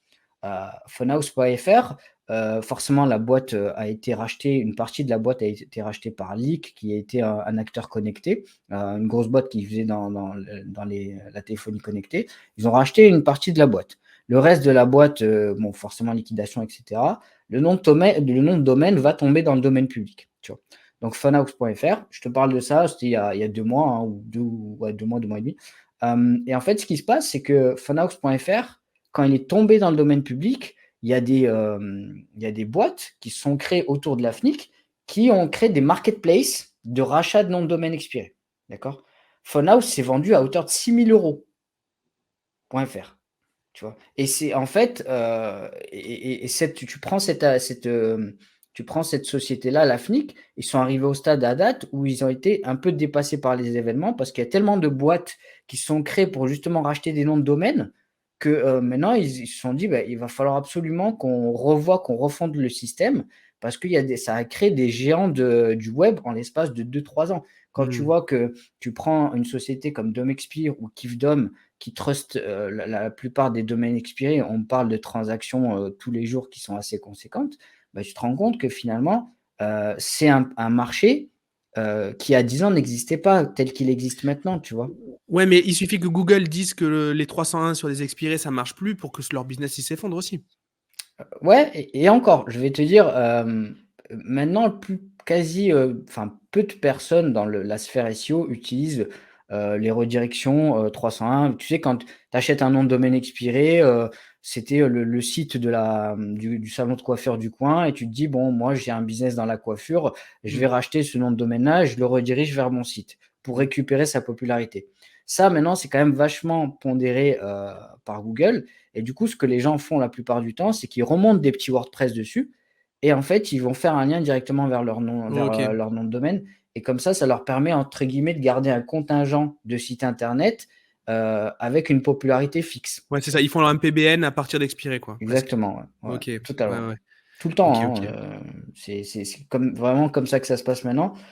Moi, j'en suis arrivé au stade où, le marché est tellement saturé que, il y a des noms de domaine qui, à l'époque, je les achetais pour 20-30 euros. Maintenant, en dessous de 600-500 euros, j'ai rien et du coup, ce qui se passe, c'est que je suis obligé, entre guillemets, pour des clients ou pour moi-même, d'aller vers, des noms de domaine exotiques. Là où à l'époque, j'achetais du .fr, du .info, du Hmm. .com, du .org et du .net. Là, maintenant, je vais vers, du .event, .hotel, .digital, des Hmm. trucs qui sont globalement pas encore trustés par des agences SEO et parce que c'est aussi, d finalement .io par exemple qui est très trusté par les startups, parce que globalement, c'est là où je fais encore «mon shopping» entre guillemets, tu vois? Et ça, Google les considère de la même façon qu'un .fr ou un .org? Oui, parce que globalement, en fait, il y a que ce qu'on appelle les TLD, donc les extensions de nom de domaine qui sont, à vocation régionale. Quand j'entends régional, c'est, par exemple, Si tu habites en Bretagne, tu peux acheter un point BZH, tu vois. Ou si tu habites en Corse, tu peux acheter un point Corsica. Tu peux acheter un point Paris aussi. Mm. Tous ces noms de domaines-là, ils ont quand même une certaine, je vais pas dire un certain bonus, mais on va dire ils sont bien mieux vus par Google. Le point .fr a vocation à ranker sur google.fr et le point .be a vocation à ranker sur google.be. Et ce qui est logique, tu vois. Maintenant, au-delà de ça, ça reste du branding et ni plus ni moins. C'est-à-dire, si toi, demain, tu peux acheter un poids agency, il y a pas de problème, en fait. Ça aura autant de pertinence sur Google que n'importe quelle Mm. autre extension de domaine. Et il y en a qui ont été à l'inverse, enfin, il faut pas en abuser dans le sens où il y a des extensions qui ont été un peu, vues par Google comme étant spammy parce que, il y avait, pléthore de personnes qui étaient dans des sphères un peu black hat qui allaient dessus. Tu prends le cas des points TK, c'était gratuit, c'était une toute petite île au fin fond du Pacifique. Tout le monde s'est rué dessus, tu vois, à l'époque, sur les sites de Warez et compagnie. Et maintenant, c'est vrai que si tu prends les points XYZ, c'était la même chose, tu vois. Ça coûtait 1 € à l'époque. Il y a des gens, je connais des personnes, ils ont acheté quasi 500K de points XYZ et ils les ont revendus à prix comme ça, justement pour, entre guillemets, se créer un bénéfice, tu vois. Et c'était quoi? Et C'était des EDM? Ils vendaient vraiment la ouais, requête exacte ou... ouais, c'était Ok. des EMD et d'ailleurs, tu as un Français qui avait, je sais plus si c'est 40K ou 50K de site internet. Il avait créé son propre CMS, donc son propre système. Il faisait uniquement de l'affiliation, ou de l'AdSense, mais en tout cas une des 2 monétisations et lui, il a racheté les points Best. Ok. Il a racheté une extension de nom de domaine et il l'a acheté pour 1 000 000 €, il me semble. Il avait fait une conférence au NDD Camp. Donc c'était le c'est le la, c'est la, on va dire entre guillemets l'event qui, réunit l'ensemble des professionnels, des noms de domaine, du domaining et c'est organisé par David Shelley qui est un ami et en fait, ce qu'il a fait, c'est qu'il a racheté le point best parce qu'il a calculé le coût de renouvellement de l'ensemble des noms de domaine et il s'est dit: «Bah, en fait, ça me coûte plus cher. Donc qu'est-ce que je vais faire? Je vais, migrer l'ensemble de ces noms de domaine-là vers cette extension». Voilà. Ok. Ce qui est, Bah, faut avoir l'idée, ce qui hein. est C'est pas le ouais, truc. c'est Sous la douche, voilà, j'ai des idées, mais pas des comme ça. ouais, Ok. non, on est dans la même sphère. Ah lui, Ah, je pense qu'il est, voilà, ah ouais, il c'est ok. il est au-dessus, quoi. Mmh. Euh, pour les personnes qui nous écoutent là, qu'on vient de noyer par la technique, nos trucs de geek là, Ouais, et on va qui revenir veulent, sur des ouais, sujets plus classiques. si tu dois donner les 20-80 du SEO, ça peut être quoi? Par quoi je commence pour être sûr d'être efficient? Produits à vendre, commencer par ça déjà. Je vois des gens, ils font un site internet, ils ont même pas de landing page et ils ont pas de produit. C'est-à-dire ils ont même pas branché un checkout, qui sont déjà en train de se prendre la tête à savoir, est-ce que globalement, je vais faire un article, est-ce que le titre de mon article, c'est: «Comment vais-je faire, telle chose?» Non, commence par déjà, le produit le plus minimaliste possible. C'est vraiment le MVP là pour le coup, de ton produit et ensuite, va chercher cette logique-là de social proof, donc Trustpilot, Google My Business.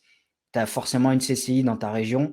Tu peux forcément faire un profil sur ta CCI qui a un lien, tu vois?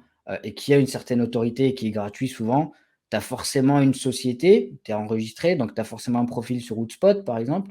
Tout ça, c'est des liens qui ont une certaine valeur et ensuite, déjà, ça, c'est gratuit en plus, mais au-delà de ça, si je devais vraiment te donner les 20-80, je commencerais par le produit, définir le produit et vraiment le configurer, le mettre en place, quoi. Ensuite, si c'était de l'e-commerce, parce que là, on parlait de produits, que ce soit du produit, digital ou quoi.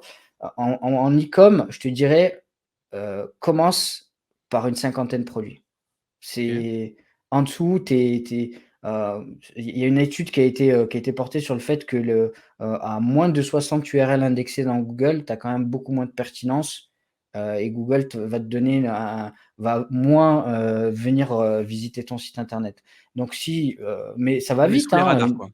voilà, on est sous les radars et si tu as déjà, si tu commences avec une cinquantaine de produits, et puis même, je veux dire, ne serait-ce que pour le client, si tu arrives, sauf si tu fais du monoproduit, mais les 3 quarts du temps, si tu commences à avoir une petite boutique de niche, si tu veux augmenter ton AOV, ton panier moyen, il faudrait que tu aies à minima des produits qui répondent à un besoin et souvent qui sont complémentaires. Donc, je commençais par 50 produits en e-com ou commencer par avoir une landing page sur si j'ai du produit numérique. Ensuite, ce que je ferais, et c'est un truc qui est globalement assez facile à mettre en place, c'est que je fais une page avis où là, je mets des avis en dur sur mon site internet. Pourquoi? Parce que souvent, ce qu'on fait, c'est qu'on crée un profil Trustpilot pour justement, quand les gens tapent le nom de ma société, avis, on est le profil Trustpilot. On ne se rend pas compte qu'il y a des gens qui cherchent au-delà de ça. Et globalement, pour essayer de faire en sorte d'avoir une certaine notoriété et que Google s'en rende compte, pour positionner une page, tu crées juste une page avis sur ton site. Tu crées un profil Trustpilot, tu peux faire un lien vers le profil Trustpilot quand tu es sur la page avis, mais déjà extraire des avis sur une page, c'est la base. Et ensuite, ce que je ferais, vraiment les trucs hyper basiques, je prendrais la requête qui est la plus importante dans mon business, le mot-clé, je définirais le mot-clé le plus important dans mon business. J'irai regarder dans les résultats de recherche de Google les questions que les gens se posent. Et en fait, je ferais en général entre 5 et 10 articles. Et du coup, ces 5 et 10 entre 5 et 10 articles-là, je les mettrai du coup sur une section que je ne vais pas spécialement appeler blog, que je peux appeler guide, parce qu'on répond souvent à une intention, et du coup, un guide est forcément intéressant dans ce cas-là. Et à ce moment-là, une fois que j'ai fait ça, je vais, et c'est hyper contre-productif ce que je vais te dire par rapport à n'importe quel SEO ça peut être une hérésie, mais je délèguerai automatiquement mon netlinking. C'est-à-dire que je délèguerai la capacité à acheter des articles de blog. Pourquoi? Parce que ça demande de la technicité, c'est hyper chronophage. Et en fait, moi, je me focuserai sur quoi? J'ai pas besoin de savoir comment le mec va sélectionner les articles. J'ai juste besoin qu'il le fasse bien et que mon site soit sur les bons blogs. Ouais, parce que c'est pas parce qu'ils sont chers qu'ils sont bons en plus. Il y a pas de Exactement. corrélation, quoi. Non, Donc, il y a, et je peux. J'ai fait. C'est marrant que tu dis ça la semaine dernière. Je regardais le profil d'un client. Il a acheté un article de blog et en fait, sur un site pour 150 euros. Et pour 150 euros, il a eu un petit article d'à peu près 800 mots.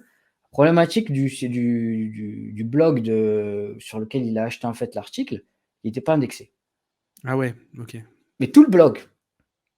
C'est Ok. pas Et le genre. mec, ouais, c'est Et, une scam là. Du coup, Ouais, il se fait arnaquer de ouf. Ok, d'accord. ouais, il se fait arnaquer. Et en fait, je lui ai montré par A plus B que s'il avait acheté un lien sur un article, sur un site qui lui fait un article pour 37 euros, il aurait eu, mais vraiment, pour le coup, un retour sur investissement versus les 150 euros qu'il a dépensé. Et ça, Ouais. en fait, tu peux commencer avec des petits budgets, 150, 200, 300 balles, sur lequel tu as des résultats à 3 mois, à 4 mois, à 6 mois. Et en fait, c'est ça qu'il faut prendre en compte. Parce que est-ce que le plus important, c'est de te focus sur ton business ou de te focus sur comment le SEO il est Ouais, fait? exactement. Tu Mais c'est vois? là toujours ce qu'on disait tout à l'heure, de ne pas être le geek du truc, quoi. On monte des business, on n'est pas des geeks. Alors, nous, c'est un peu hybride parce qu'on est des petits rats de laboratoire, mais sinon, 100%, je suis 100% d'accord avec toi. Ne pas être le. Ouais, ne Et pas devenir. en Tu sais, SEO, il parce que faut sinon, absolument.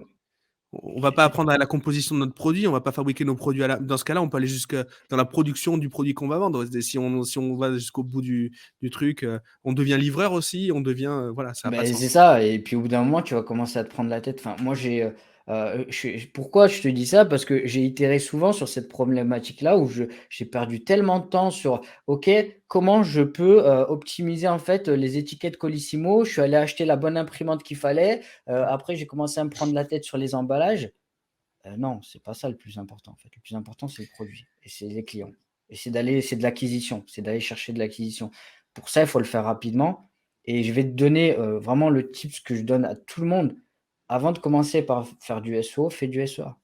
Mets 500 balles dans Google, convertis et à ce moment-là, tu mets en place une stratégie SEO. Parce que tu es sûr en fait, tu as validé déjà le concept. Tu sais, Julien Jiménez qui est le CEO de l'agence Corleone Biz, un jour dans une conférence, il disait, «Je me suis positionné, 1er sur bicarbonate ça m'a jamais apporté de bise. Ouais. Et en fait, on en revient à ce que je te disais, c'est que si tu as pas validé déjà en Google Ads, que le bise y tournait, finalement, en fait, si tu as pas un expert avec toi SEO qui te dit: «Oui, effectivement, cette niche-là, vas-y, on la travaille en SEO directement», c'est compliqué de le valider. Donc pour ça, il y a pas mieux si tu veux être premier sur Google, mets 500 balles dans Google Ads. Une fois que tu as validé les conversions, là, tu mets en place une stratégie et surtout l'avantage que tu auras, c'est que Google Ads va te donner l'ensemble des mots-clés qui ont, finalement une conversion et qui te permettent, toi, de te focus sur ça, d'un point Mmh. de vue contenu, d'un point de vue popularité et cetera et c'est vraiment la base, quoi. Je l'ai déjà dit plusieurs fois ici et on en parlait en off, je suis 100 d'accord avec toi. Évidemment, c'est tellement plus efficient. Hem, Mais c'est une hérésie pour beaucoup d'agences et de consultants SEO, hein, de dire ça. C'est parce que après, moi, je viens du monde du commerce, donc pour moi, Ce qui compte, c'est heu, de vendre. c'est de vendre, tu vois? Ouais, C'est la bien sûr, base. On est là 100 pour ça, d'accord. tu vois? Ouais. C'est pas, être premier sur tel mot-clé qui t'apporte aucun trafic. Merci beaucoup. J'ai l'impression qu'on a une bonne recette là pour démarrer. Toi aujourd'hui avec, toute ton expérience et tout ce que tu fais, s'il y avait, une compétence que tu voulais maîtriser en un claquement de doigts, ça serait quoi? Mmh, alors on parlait du dev tout à l'heure, donc Oui, c'est donc vrai. je vais pas dire le dev parce que pour le coup, je pense qu'en un claquement de doigts et il y a tellement de technos qui switch et tous les 3 ans, il faut réapprendre un truc. Non, il y a un truc sur lequel, globalement, même si nous, par exemple, en interne, on commence vraiment à toucher tout ce qui est, génération de contenu automatique et cetera. Hem De nature, moi, je suis quelqu'un qui sait vendre. Donc je te dirais le copywriting. Parce que ça, c'est un art qui sort vraiment qui est, intemporel et qui du coup, est totalement complémentaire, que ce soit sur ce qu'on fait et c'est valable pour tout le monde, en fait. Tout le monde a besoin de copywriting, tu vois? À plus ou moins grande échelle et c'est ça qui pour moi serait vraiment la compétence qui est un skills tellement énorme que quand tu as ça en interne ou quand toi tu le maîtrises, finalement tu as, Tu peux tout tu faire, ouais. ouais, tu peux tout faire et c'est tellement game changer par rapport à la concurrence. En plus, il y a tellement en fait il y a tellement de sous-branches du copywriting que ça peut aller très loin. Donc je te dirais le copywriting parce qu'après tout le reste, hem, finalement, tu peux le faire de manière empirique et tu peux, vraiment prendre le temps aussi de le faire et surtout tu peux le déléguer efficacement et alors quand tu vois ce que coûte un copywriter, Mmh. tu as tendance enfin moi les 1ers devis, j'étais un peu en PLS, tu vois? Je me suis dit: «Bon, heu, 3K pour une page de vente quand même», tu vois? Et c'était un Mmh. peu mon côté geek et finalement je me suis rendu compte que, plus tu sais, faire du copywriting, plus tu peux très rapidement mettre en place des pages de vente, plus tu peux itérer avec la publicité payante et tester X variantes et tu peux faire de l'A/B testing entre guillemets de pages de vente comme ça et c'est assez fou. D'ailleurs, heu, c'est intéressant ce que tu dis. Il y a le fait que maintenant, tu vois, la société, je sais pas si tu connais OpenAI, c'est, Mmh. une des boîtes d'Elon Musk qui a permis, de mettre en place un outil qui nous permet de créer de la génération de contenu, d'accord?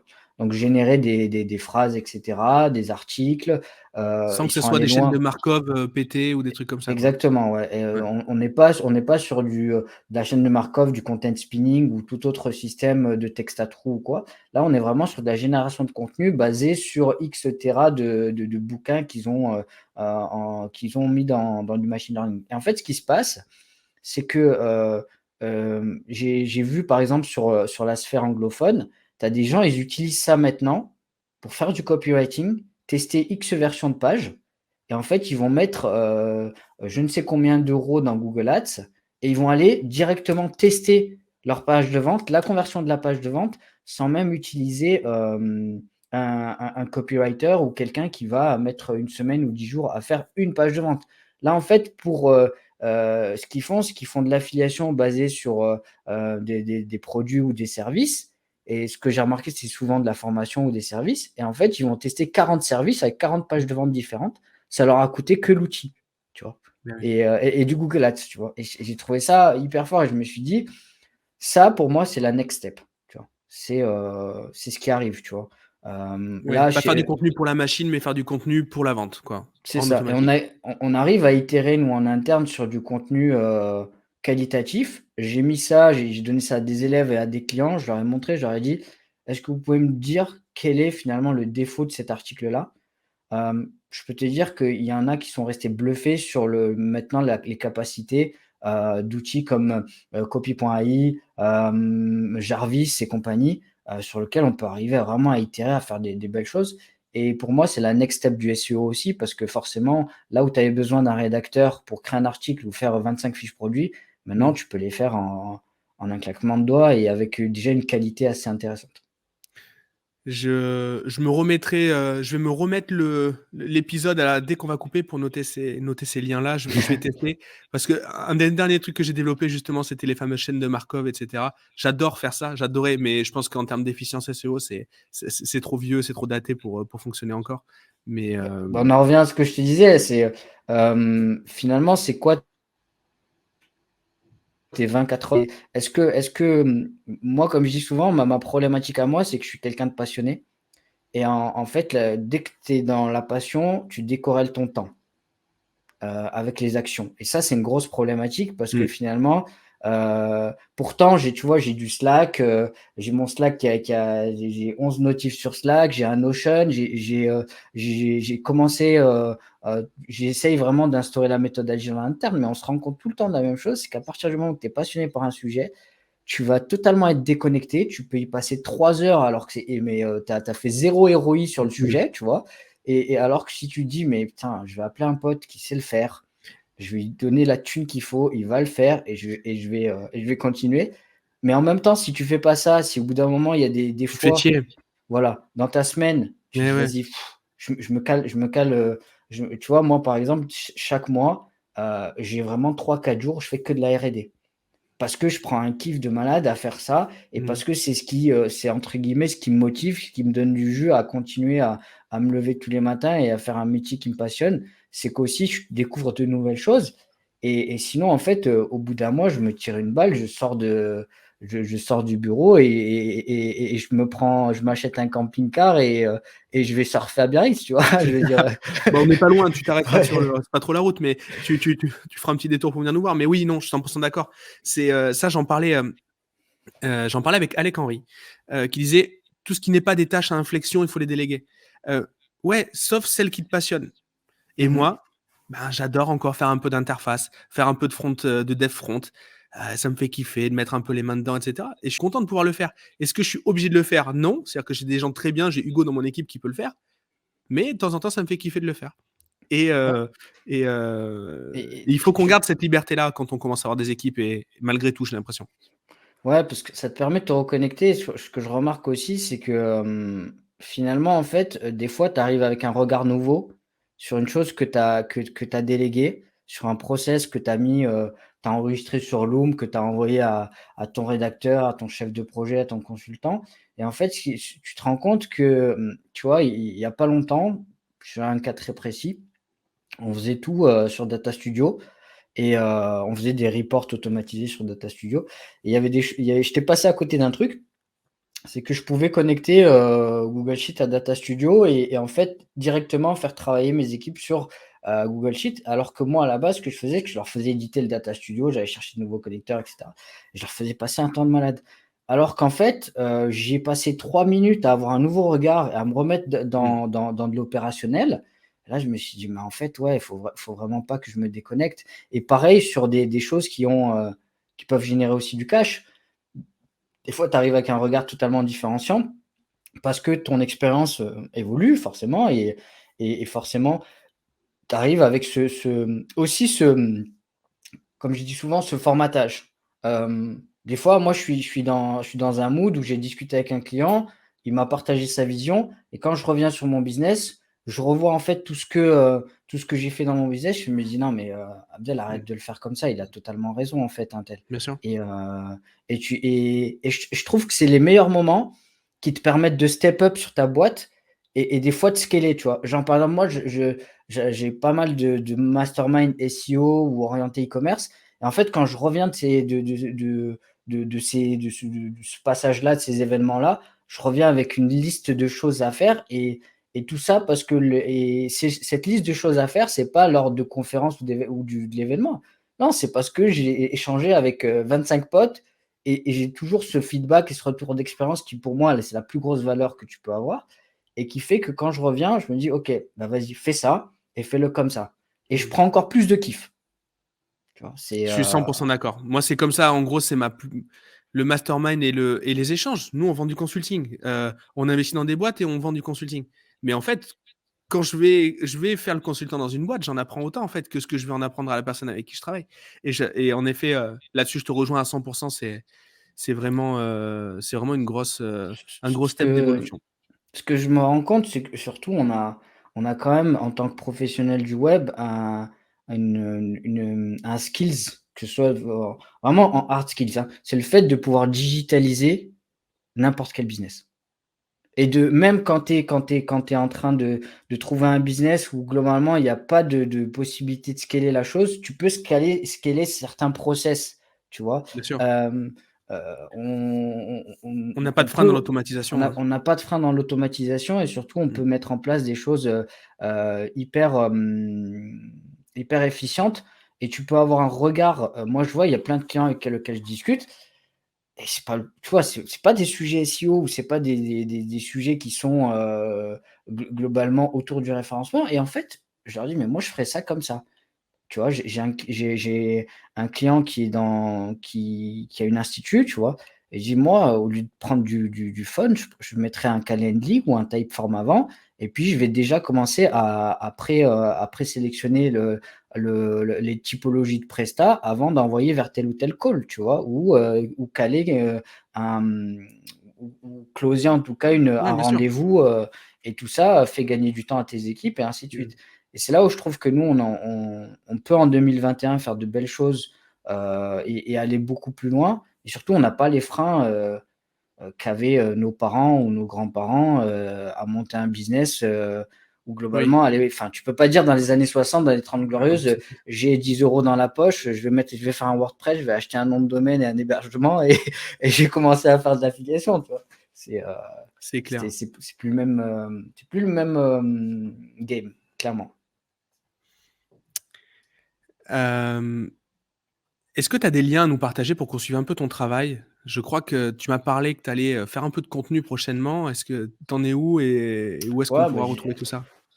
j'ai la chaîne YouTube sur laquelle je vais créer du contenu, donc chaîne YouTube, elle va s'appeler, Abdel Webseller, donc il y a déjà, j'ai déjà créé le profil, j'avais créé des vidéos à l'époque et là, j'ai décidé de partir vraiment sur un format de cas d'études et aussi d'interviews de professionnels.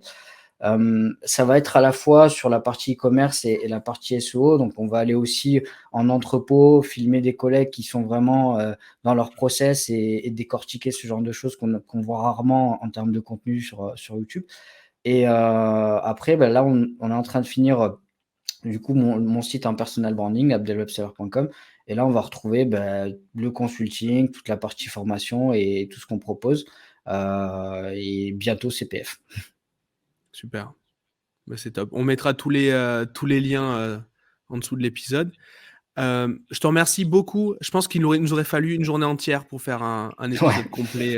Je repars avec plein de frustration. J'ai envie de te parler de plein de trucs. Normalement, on essaie de faire 1 heure. Là, on va atteindre 1 heure et demie. On a déjà passé 1 heure. Bon, mais à la limite, il faudra qu'on se refasse si tu veux. On se fait une deuxième mi-temps quand tu veux. Avec plaisir, Gérald. Quand Et tu on a eu veux. du pot. Il y a ton fils qui s'est pas réveillé de la sieste. Mon fils, il Euh, s'est pas réveillé de la sieste et du coup, voilà, mazel tov. c'est ça. Merci beaucoup. En tout cas, ça me faisait super plaisir de t'avoir Merci à toi pour et, l'invite. et du coup, il me tarde qu'on se rencontre physiquement parce qu'on n'est pas très loin, mais il faut qu'on crée Ouais, l'occasion. et puis sur Bordeaux, en plus, on a 2-3 events qui vont arriver. Donc, ouais, au plaisir de passer te voir. Je pense que, en plus, là, je vais prendre un peu de vacances. Donc, je prendrai le temps de passer te voir et Ah ben, d'échanger parce que je pense qu'on a encore un deuxième épisode à faire avec plein de sujets intéressants. c'est clair, c'est clair. Merci beaucoup, Abdel. Je te souhaite une bonne journée et puis à bientôt. Ciao, ciao. Merci à toi. Merci à l'audience.